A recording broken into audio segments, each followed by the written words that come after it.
కొత్తగూడెం జిల్లాలోని కరకగూడెం మండలం రఘునాథపాలెం అటవీ ప్రాంతంలో పోలీసులకు మావోయిస్టులకు మధ్య భీకర ఎదురుకాల్పులు చోటు చేసుకున్నాయి.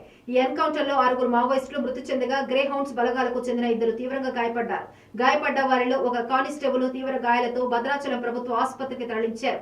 సమాచారం ప్రకారం ఈ కాల్పులు అర్ధరాత్రి తర్వాత భద్రతా బలగాలు మావోయిస్టుల మధ్య జరిగినట్లు తెలుస్తుంది. ఈ ఎదురు కాల్పుల్లో మణుగూరు ఏరియా కమిటీ కార్యదర్శి లచ్చలతో పాటు మరో 5 మావోయిస్టులు హతమయ్యారు.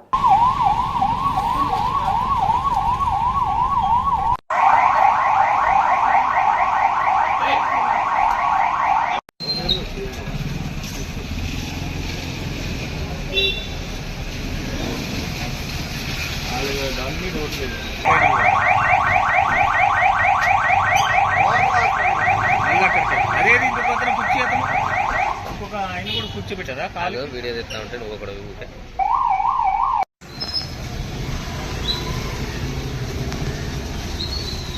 వెళ్ళిపోండి.